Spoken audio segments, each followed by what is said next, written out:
I never imagined my life would change so drastically. Growing up, my parents had been my rock, my constant support. We weren't wealthy, but we were happy. When I lost them in a tragic car accident just 2 years after my marriage to Liam, my world fell apart. Their absence left a void that I thought could never be filled. At first, Liam was supportive, holding me as I cried myself to sleep night after night, but things began to shift subtly, like a shadow creeping in at the edges of my life.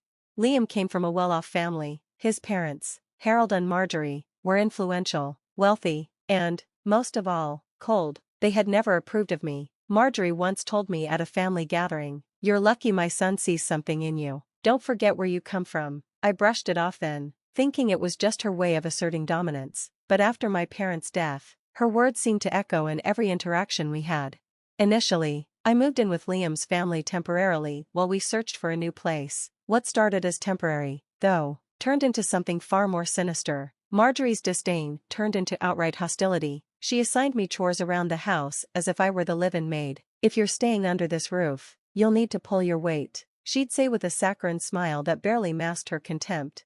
At first, I complied without complaint. After all, I was grieving and didn't want to cause trouble. But soon, it became clear that this wasn't just about helping out. Harold and Marjorie treated me as if I were beneath them. They'd host lavish dinners, inviting their high society friends, while I was relegated to serving drinks and cleaning up afterward. Once, during one of these events, Marjorie's voice cut through the room like a whip. "Sarah, dear, you missed a spot," she sneered, pointing to a speck of dust on the mantel. The guests laughed, and my cheeks burned with humiliation. Liam, standing nearby, said nothing.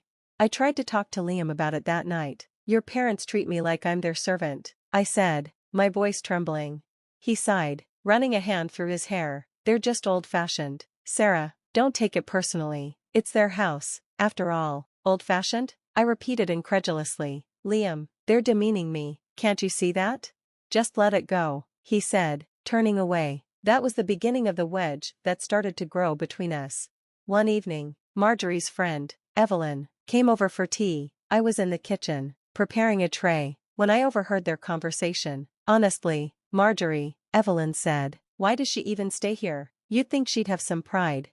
Marjorie's laugh was icy. "She has nowhere else to go, poor thing. She's just lucky we're so charitable." The words cut through me like shards of glass. I wanted to march into the room and confront them, but I knew it would only make things worse. Instead, I stayed in the kitchen, gripping the edge of the counter until my knuckles turned white. As the months passed, their treatment grew worse. Harold would make snide comments about how people like me didn't understand the value of hard work, despite the fact that I had been juggling 2 jobs to help Liam through college before we got married. Marjorie, meanwhile, seemed to delight in finding new ways to humiliate me. Once, during a family dinner, she asked, "Sarah, do you even know which fork to use?" The table erupted in laughter, and I felt like sinking into the floor. But the breaking point came one fateful evening. Harold announced that his boss, Mr. Grant, would be coming over for dinner. "This is an important night," he said, looking pointedly at me. "Try not to embarrass us, Sarah." That night, as I set the table with trembling hands, I resolved to endure whatever insults came my way. For Liam's sake, I told myself, but deep down, a part of me wondered how much longer I could take it. Little did I know, that evening would change everything. As the months wore on, my situation with Thomas's family continued to worsen. Despite my best efforts to blend into their world and earn their respect, nothing I did seemed good enough. Each day blurred into the next, with tasks piling up and the disdain from my in-laws becoming more overt. I found myself waking up before sunrise to prepare breakfast for the entire family. By the time I sat down to eat, Thomas's mother, Elaine, would click her tongue disapprovingly. "This toast is overdone," she'd complain. Or, "Didn't I tell you I prefer my eggs sunny side up?" It didn't matter how much effort I put in, she always found a flaw. Thomas's father, Richard, wasn't much better. He often treated me like invisible help. If Elaine had guests over, Richard would bark at me to refill glasses or serve hors d'oeuvres, all while ignoring my existence otherwise. I felt like a stranger in the home I had once thought of as my refuge. Thomas, once my biggest supporter, now seemed indifferent to my struggles. When I tried to talk to him, he would brush me off. "They're just set in their ways," he'd say. "You've got to learn to pick your battles, Mia." But how could I pick my battles when I felt like I was fighting a war on all fronts? My breaking point came one evening when Elaine invited some of her friends over for a dinner party. She spent the entire day barking orders at me, making sure the house was spotless and the menu impeccable. I was exhausted by the time the guests arrived, but I put on a polite smile and carried out the tasks she assigned me. Toward the end of the evening, one of Elaine's friends asked about my family. I hesitated for a moment, then explained that I had lost my parents at a young age and had grown up in foster care. The room fell silent, and I immediately regretted sharing. Elaine broke the awkward tension with a forced laugh. "Well, that explains why you're so good at handling things on your own," she said, her tone dripping with condescension. Her friends chuckled politely, but I could see the judgment in their eyes. For the rest of the evening, I felt like I was on display, a curiosity for these well-heeled women to dissect. Later that night, I confronted Thomas in our room. "Your mother humiliated me tonight," I said, my voice trembling. Thomas barely looked up from his phone. "You're overreacting, Mia. She didn't mean anything by it." "How can you say that? You heard her." He sighed heavily, as if I were the one inconveniencing him. "You need to stop making everything about you. My parents have done so much for us." I stared at him in disbelief. "So that gives them the right to treat me like I'm beneath them?" Thomas didn't answer, and I realized that the man I had married, the man who had once promised to stand by me no matter what, was no longer the same. The next day, while running errands for Elaine, I stopped at a small cafe to grab a coffee. As I waited in line, I overheard a conversation at the table behind me. A man in a sharp suit was speaking animatedly about a new charity project he was spearheading. His voice was warm and inviting, and for a moment, I felt a pang of longing.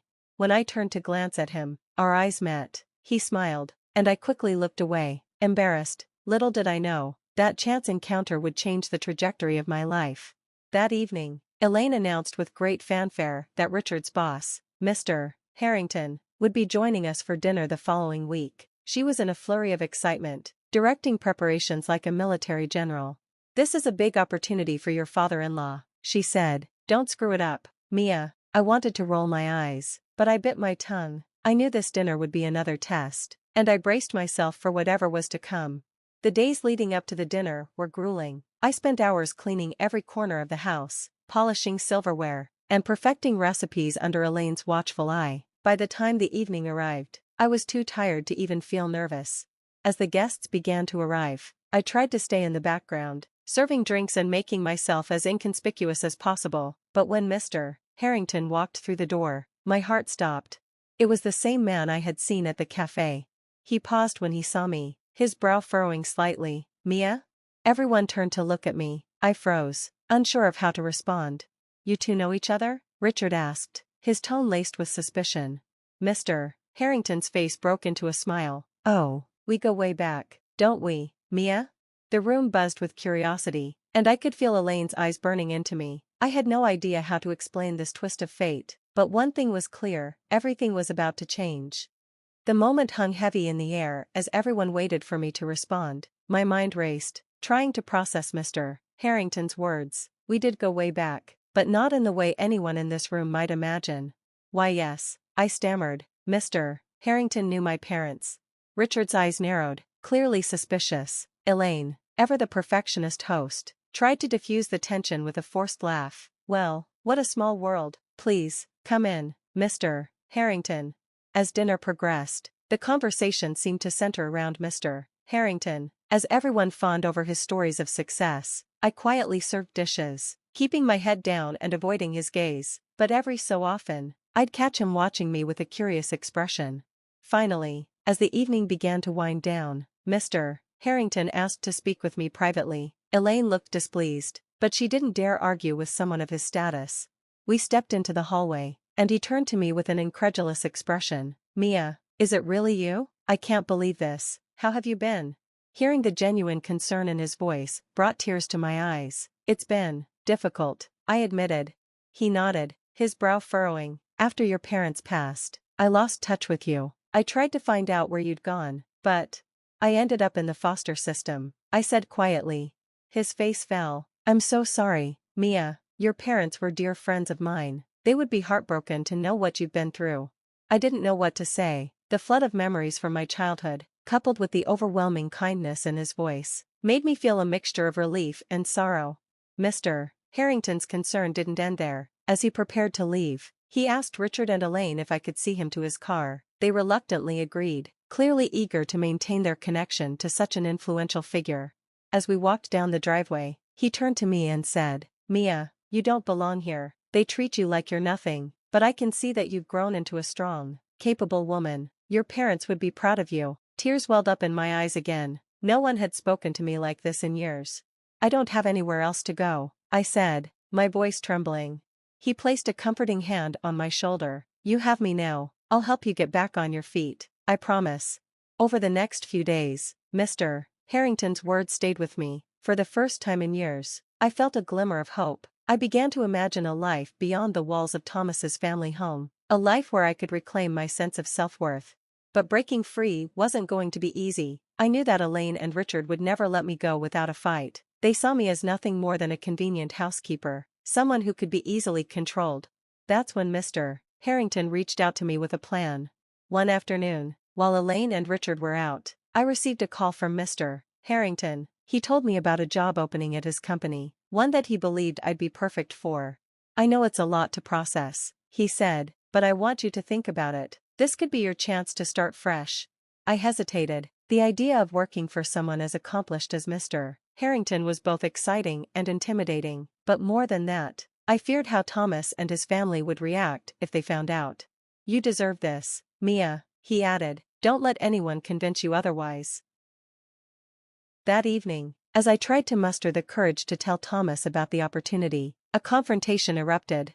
Elaine stormed into the kitchen, furious that I had forgotten to polish the silverware for an upcoming party. "You can't even do the simplest tasks right," she snapped. Before I could respond, Thomas chimed in, "Mom's right, Mia, you've been slipping up a lot lately." His words felt like a slap in the face. After everything I had endured, this was how they saw me? Something inside me snapped. I thought of Mr. Harrington's offer, of his belief in me, and of the life I could have if I was brave enough to take a step forward. I looked Thomas in the eye and said, "I'm done." His brow furrowed. "What are you talking about?" "I'm done being treated like a servant. I'm done living in a house where I'm not respected. I'm leaving." The room fell silent. Elaine and Richard stared at me in shock, and for once, Thomas had no words. That night, I packed my things and left. As I walked out the door, I felt a mixture of fear and exhilaration. I didn't know what the future held, but I knew one thing: I wasn't going to let anyone hold me back anymore. I stood on the sidewalk outside Thomas's family home, clutching my small bag of belongings. The house loomed behind me, cold and unwelcoming, but as I took my first steps away, I felt the weight begin to lift from my shoulders.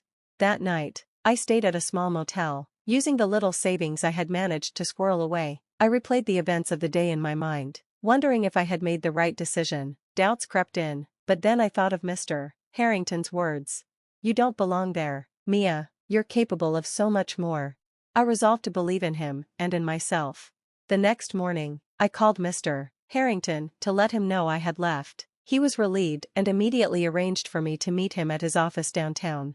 Walking into his sleek corporate building, I felt out of place. Everyone was dressed sharply, moving with purpose, and I couldn't help but feel self-conscious in my worn-out clothes. But when Mr. Harrington greeted me with a warm smile, some of my nervousness melted away. "I'm so glad you came," he said, ushering me into his office. "I've been thinking about how we can get you started on the right foot." He explained the job he had in mind for me, an entry-level administrative role. It wasn't glamorous, but it was an opportunity to learn, grow, and, most importantly, to earn my independence. "You've got potential, Mia," he said. "I see it. This is just the beginning."